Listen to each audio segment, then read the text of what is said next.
Hello everybody, Weegee here. In my first Iceberg, I said this. Shipping does really go deep in RWBY. So much so that I could probably build a pretty extensive iceberg with them. You know what? I think I'll do just that. So look out for my RWBY ship iceberg. And boy was that a mistake. I thought that I could make a quick video about the ships of RWBY. But man, did I underestimate the amount of ships that exist in this fandom. Look at this. It's insane. There are so damn many, even after filtering through for the ones that have some content for them, I still had around 90-ish ships. The list. So what I thought would be a quick video turned into a multi-parter. Before we get started, let me explain what each entry will entail, as well as how I layered things. The layering was based on how many fics it has on either AO3 or fanfiction.net. After that, I gave the name reasonings, sometimes the ship reasonings, and my personal opinion on the ship. That last one bears repeating. These are just my personal opinions, so if you don't agree, that's fine. Not everybody's gonna like the same thing. So please don't take my opinions personally. This isn't me attacking you for who you choose to ship, for the most part. So with that disclaimer out of the way, if you enjoyed this video, give it a like and subscribe. Oh, and one last thing. There are some ships on here with some really boring names. I'm gonna try to give them some better ones. So with that through, let's get part 1 started. Man, I hope this wasn't a mistake.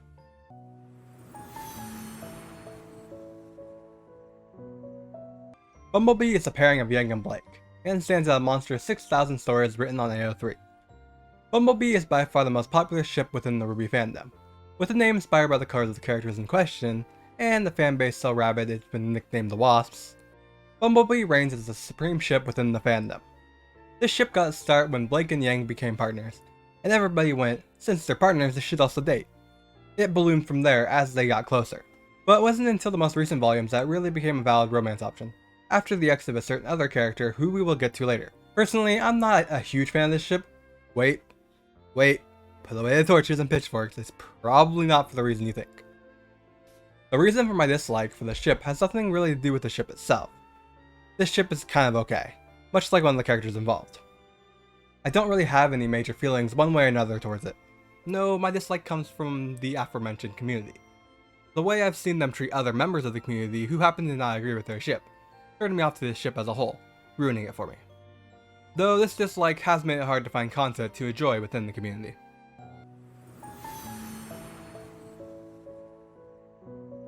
Pyro is the second largest ship in the RWBY fandom that pairs two of the best characters in the show, Weiss and Ruby. Sitting at 4.6k on fanfiction.net, with the name derived from one's last name and symbol and the other's color, as well as the meaning of their name. Weiss means white in German. This ship, much like Bumblebee, got its start when Ruby and Weiss became partners, and people were like, these two are almost opposites, let's ship them. Though unlike Bumblebee, in the 8 volumes of RWBY there has been zero hints of any possible romance between these two, which honestly makes the size of the ship more impressive. With my love for both of these characters, you would figure that this would be one of my favorite ships, right? Well, you would be wrong. For whatever reason, much like my initial thoughts on Bumblebee, I'm pretty indifferent on White Rose. And honestly, I don't really have a valid reason for being so indifferent. For whatever reason, this ship just never clicked for me. This was my first surprise while writing this ship. I didn't expect any yaoi ships to be in the top 10, with how female heavy the cast is. So imagine my surprise when standing at a hefty 1.8k is fair game. The relatively new ship between Clover and Crow. The reason why they are shipped, and the name for the ship are actually one and the same. You see, Clover's semblance is good luck, and Crow's is bad luck. So theoretically, this should cancel each other out, thus the name fair game. As for the reason, due to Clover's semblance being good luck, he was somebody that Crow felt he could be around without adversely affecting them. Honestly, if they had decided to go this route in the show, I'd have supported it. Unfortunately, it wasn't meant to be, and Clover was killed in the same volume he was introduced in. Spoiler alert. The most popular straight ship in the fandom, Arco, stands at 1.7k stories on AO3, and as the name implies, is a ship between Jean and Pyrrha. The fandom really didn't try that hard with this name, did it? One of the few blatantly obvious romances in the show, it's easy to see why it's so popular, with everybody just wanting the overly kind Pyrrha to be happy with the person she fell in love with. And to be fair to Jean, he is one of the few people who treat Pyrrha like a person and not the untouchable idol she was presented as. It was even canon for like 10 minutes until Pyrrha was killed by Cinder, another ship I supported cut short by death. With the boring name, Renora is one of the purest of pure ships, and as the name suggests, it ships Ren and Nora. This ship is one of those ships that is basically canon without being canon, Both orphaned at a young age, Ren and Nora are childhood friends who've only had each other until they got to Beacon. They are complete opposites, but they complete each other. It would be hard to find someone who doesn't ship these two than to find someone who does. They are one of the few pure ships in the community. Now for a ship that has one of the most complicated name reasonings. Lancaster, the ship between Ruby and John that sits at 1.1k on fanfiction.net. The name comes from the historic house of Lancaster, whose rival house had a white rose as their symbol, and as White Rose is the greatest threat to this ship, it was named Lancaster. Very convoluted, but creative. This ship really is built around the trust and friendship that Ruby and John built through a shared struggle of leadership, and the fact they are both socially awkward, though the likeliness of this becoming canon are slim. Opposites attract is a popular reason for fans of ship people in media, and we see that perfectly with the ship Freezeburn, which pairs best girl Weiss and Yang together, who are not only opposites from a personality aspect, but, and this is where their name comes from, an elemental perspective as well, with Weiss being attributed with ice and Yang fire, thus a Freezeburn. This ship is one of my favorites, as I'm a sucker for that opposites attract stuff, with their different personalities bringing out the best in each other. I love the contrasts that they have, and on a more personal level, I feel like Weiss and Yang could help each other with their shared familial trauma, both having some parental issues they need to work through, which is something Weiss has in common with a few other people she is shipped with. This ship sits at a too low 842 stories on AO3. If Weiss and Yang are shipped for their personality clash, then Monochrome, the ship between Blake and Weiss, I ship for their aesthetic clash, thus the name Monochrome, a black and white photo. This ship sits at a good 803 on AO3. Aside from the aesthetically pleasing nature of this ship, they're also shipped together for the pure angst potential that they have. You know, with them sitting on opposite sides of a conflict in the show pre-Volume 1. With Weiss being the heiress of the company that is responsible for a lot of the suffering that the Faunas go through, which Blake so happens to be one of. Also add the fact that Blake was an ex-member of the terrorist version of the White Fang, and you get some exquisite drama.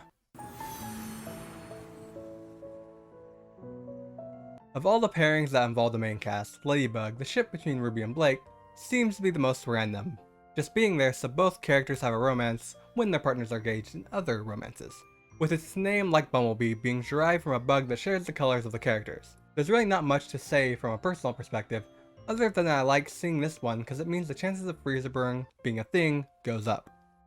It sits at a solid 707 on AO3. Iron Crow is the ship between Ironwood and Crow, if you couldn't guess. And honestly, I forgot this was a popular ship, as I don't really understand it.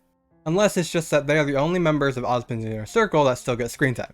It sits at a solid 640 on AO3. If I had to give this one a better name, I think I'd go with something like Songbird from Bioshock, since it's a mechanical bird, with Crow being the bird part, and Ironwood obviously being the metal.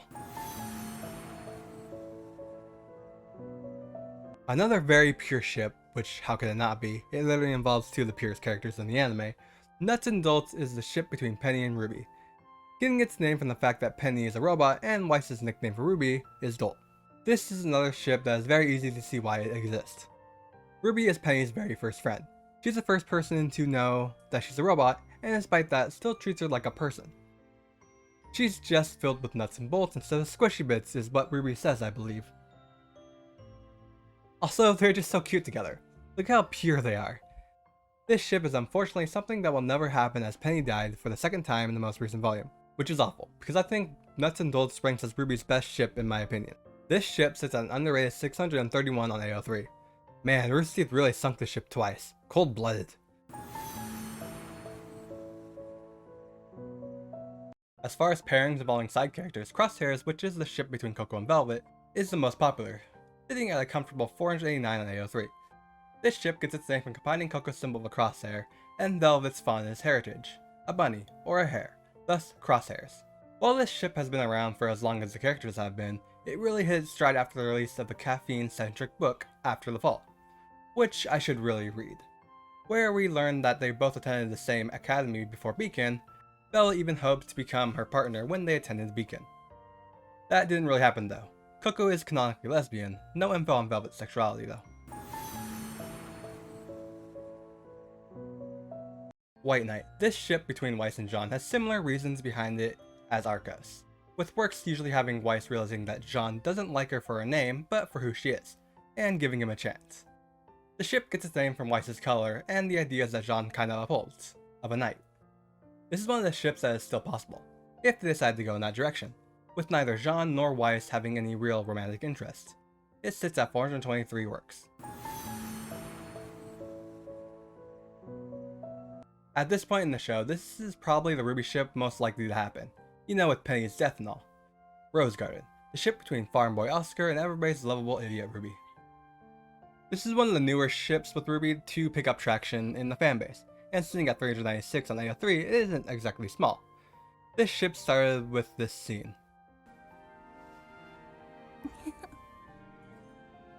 Sorry. It's just, I've never really met huntsmen and huntresses before. Well, we've never met a person with two souls, so first times all around.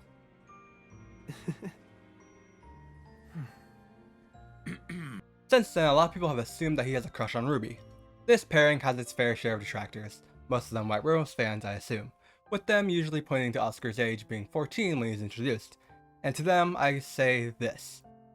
Well, RWBY can't be paired with anybody then, as the age difference is the same between her and every other main character, 2 years. I'm actually a fan of this one myself. I think our small farm boy having a crush on RWBY is super cute, and while it definitely can't happen right now, it would be interesting to see how they built towards it.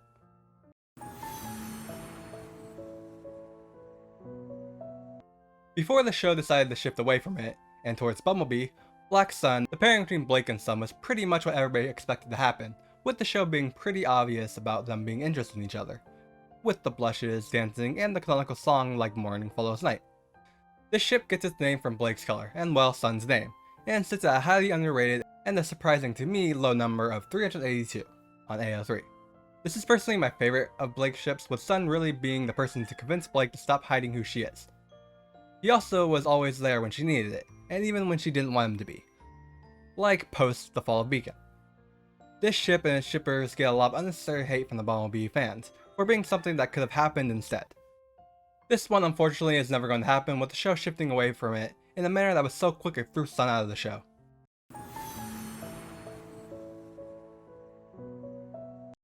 Now we get to our first enemies to lovers ship in the form of Snowbird, which is the pairing between Crow and Winter. This ship literally got its start from the fight scene in Volume 3, where they were trying to beat the shit out of each other. It's a ship that I never really understood, with a too large age gap between them to really work out, but it still sits at a decent 382 on AO3, and is Crow's most popular straight ship. Oh, it gets its name from Winter's last name and the fact that Crow is a type of bird. Also, he can change into a bird.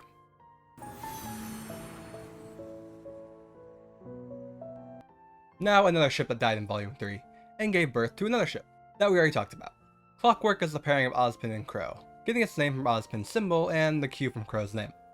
Sitting at 358, this ship boils down to what Ozpin meant to Crow.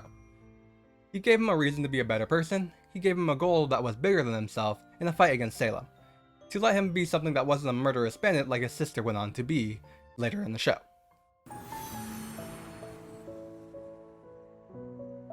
How is this the most ship pairing in the Stark team? What's wrong with you guys? A previously canon ship before Raven abandoned Ty, Phoenix is a ship between side characters, sitting at 338 works on AO3. It is, like I said, the most popular ship for both characters. It obviously comes from the fact that these two were in a prior relationship in the past, before Raven abandoned both Ty and her daughter Yang to become a bandit leader. I'm assuming people think they might get back together if the post-credit scene in Volume 4 means anything.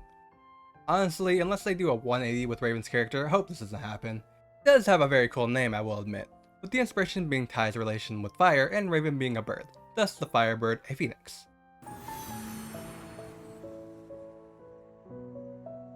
Dragon Slayer is a ship between Yang and Jean.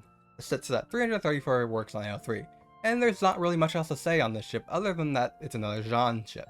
It has a cool name, but the implications are either sexy, sexist, or really disturbing, with Yang's name meaning sunny little dragon. What the absolute fuck is wrong with you people? How does this ship have more stories and canon relationships? You know, non-incest ships.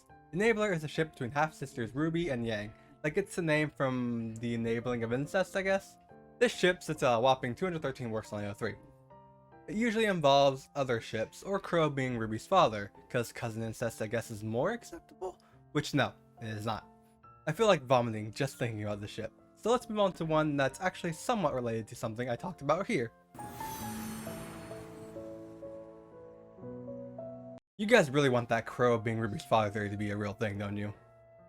This next ship is Hummingbird, which is the pairing between Crow and Summer, staying at 295 works on AO3. This is the most popular ship involving Summer, barely, and gets its name from Crow being a bird and Summer's sunny disposition. This ship obviously comes from people's want of Crow to be RWBY's father. I'm not really a fan of this ship. It feels a tad too soap opera-y, considering the other ship with Summer and how that ties into the relationships of these characters. A ship we will talk about now. Yellow Rose is a canon ship between Ty and Summer, sitting at it should be at least higher than Phoenix, 293 works on AO3. It gets its name in the same way White Rose gets its name, from Ty's presumed color, yellow, and Summer's last name, Rose. This ship is another one of the few canon ones on this iceberg, and the last one that will be appearing. This ship exists because it actually happened in the canon of the story, and was, by what we can tell, a very healthy relationship, that had Summer not died, would still be going strong. I love this ship mainly because I love healthy parental figure relationships. Too many times do we have parents that are either dead, like Summer is in the canon, or people that are in toxic relationships like Weiss's parents. This is very present in the RWBY world, where the only good parents we have in the world are Ty and Blake's parents, who, wait, are they on the iceberg? Oh, they're not. I wonder what their name would be. Healthy parents?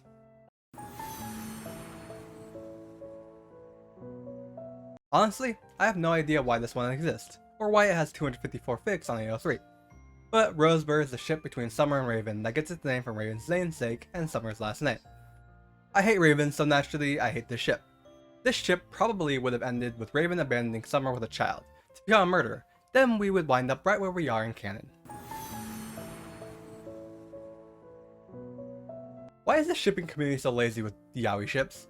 Really, Ty Crow can come up with something better, even if simplistic like Golden Bird? Or maybe something like Tweety Bird, because Tweety's a yellow bird, which meshes Ty's color and Crow's birdness. Getting off topic a little bit, Tweety Bird is the least popular ship within Team Stark, but still stands at a pretty good 250 on AO3. I'm assuming this ship either comes from the fact that Crow and Ty are the only two members left of the team with the emotional capacity for a relationship, or the admittedly funnier reason, Ty wants to go for the hat trick with his team. RoosterTeeth is aware of this ship because they have a skit in RWBY Chibi where these two act like an old married couple. Gelato, the pairing of second best girl Neo and the greatest antagonist in RWBY, Torchwick. This ship gets its name from Neo's ice cream inspirations and the origins of Roman's name, which is Italian, thus Gelato, which is an ice cream of Italian origin. This ship has been around for as long as both characters have existed, but was bolstered when Neo's song came out and showed how much Torchwick meant to Neo, and was basically made canon in the book Roman Holiday, where it is strongly hinted they may have feelings for each other. It's dead in the water as far as canon is considered, with Roman being, well, dead in the water. With my love of both these characters, it's probably safe to assume I like this ship, right? Well, not really. Actually kinda hate it? Hate's probably too strong, just really dislike. But why, you may ask? Cause I kinda always viewed them in a more platonic light, assuming the age difference to be too vast for a romantic relationship. And the book proved me right in that aspect, as they are 10 years apart. And personally, that is too big of an age difference for me to support this ship. It came off a little creepy in the book to me. Still love both characters to death though. In my first iceberg, you may recall me talking about the divisive opinion on John, and all the harem fics that were out there. Well, upon further research, I found that there were at least enough for it to be on the second tier of this iceberg. Sitting at too many works on AO3 at 234, don't let the number deceive you, this is just what I could find under the harem tag with John. There are definitely more, it's just harder to filter them on AO3. I'm not sure why this is popular, but my guess is it is because John is the only male character that gets significant screen time, and smut.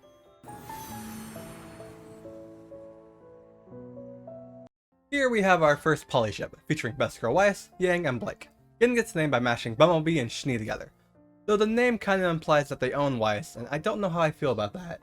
This ship sits at a respectable 234 works on AO3, and is the most popular poly ship in the fandom.